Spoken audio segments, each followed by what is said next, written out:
नमस्कार मंडळी, श्री स्वामी समर्थ. मंडळी, रामनवमी हा सण आपण दरवर्षी मोठ्या भक्तिभावाने साजरा करतो. पण कधी तुम्ही शांतपणे विचार केला आहे का की रामनवमीचा खरा अर्थ काय आहे?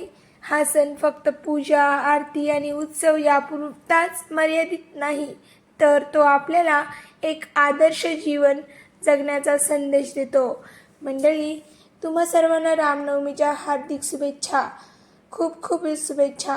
मंडळी, रामनवमी हा भगवान श्रीरामांचा जन्मदिन मानला जातो. रामनवमी हा सण प्रत्येक हिंदूच्या आयुष्यात खास स्थान ठेवतो. पण 2026मध्ये रामनवमी नेमकी कधी आहे आणि तिचं खरं महत्त्व काय आहे हे सविस्तर आपण या व्हिडिओमध्ये जाणून घेणार आहोत. म्हणून व्हिडिओमध्ये शेवटपर्यंत नक्की राहा. 2026मध्ये रामनवमी शुक्रवार रोजी 17 मार्च रोजी साजरी केली जाईल. पंचांगानुसार चैत्र महिन्यातील शुक्ल पक्षातील नवमी तिथी 26 मार्चला सकाळी 11:48 सुरू होते आणि 27 मार्चला सकाळी 10:06 समाप्त होते. म्हणूनच यानुसार 27 मार्च हा मुख्य सणाचा दिवस मानला जातो. तर या दिवशी सर्वात महत्त्वाचा काळ असतो तो आहे मध्यान्ह काळ, जो श्रीरामांच्या जन्माचा क्षण मानला जातो. 2026मध्ये पूजा करण्यासाठी मध्यान्ह मुहूर्त साधारणपणे मुहूर्त हा दुपारी 11:13 ते 12:41 या वेळेत आहे. तर मंडळी, या वेळेत अनेक मंदिरांमध्ये, घरांमध्ये राम जन्म सोहळा साजरा केला जातो. यात आता प्रश्न येतो की रामनवमी का बरं साजरी केली जाते? तर रामनवमी हा भगवान श्रीरामांचा जन्मदिन मानला जातो. अयोध्या नगरीत राजा दशरथ आणि राणी कौशल्या यांच्या घरी श्रीरामांचा जन्म झाला. पण श्रीरामांचे महत्त्व फक्त त्यांच्या जन्मामुळे नाही, तर त्यांच्या आयुष्यामुळे आहे. श्रीरामांना मर्यादा पुरुषोत्तम म्हटलं जातं, कारण त्यांनी प्रत्येक नातं आणि प्रत्येक जबाबदारी अत्यंत प्रामाणिकपणे निभावली. एक मुलगा म्हणून त्यांनी वडिलांचं वचन पाळलं, एक पती म्हणून त्यांनी निष्ठा दाखवली आणि एक राजा म्हणून त्यांनी प्रजेला नेहमी प्राधान्य दिलं. आजच्या या काळात जिथे ताण, स्पर्धा आणि स्वार्थ वाढतो आहे, तिथे श्रीरामांचे जीवन आपल्याला संतुलन आणि मूल्य शिकवतं. रामनवमीच्या दिवशी लोक विविध प्रकारे सण साजरा करतात. रामांचा जन्म अयोध्या नगरीचा राजा दशरथ आणि राणी कौशल्या यांच्या घरी झाला. चैत्र महिन्यातील शुक्ल पक्षातील नवमी तिथीला हा दिवस साजरा केला जातो. पण श्रीराम इतके विशेष का मानले जातात?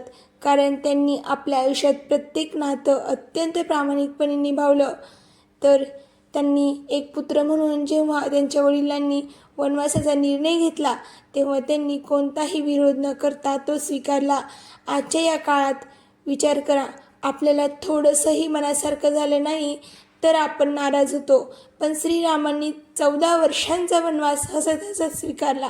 एक पती म्हणून सीतेप्रती त्यांची निष्ठा आणि प्रेम अतूट होतं आणि एक राजा म्हणून त्यांनी नेहमी प्रजेला प्राधान्य दिलं. रामराज्य ही संकल्पना आजही आदर्श शासनाचं प्रतीक मानली जाते.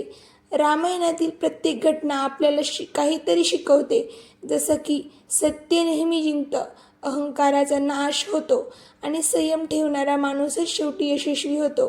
रामनवमीच्या दिवशी देशभरात विविध परंपरा पाहायला मिळतात.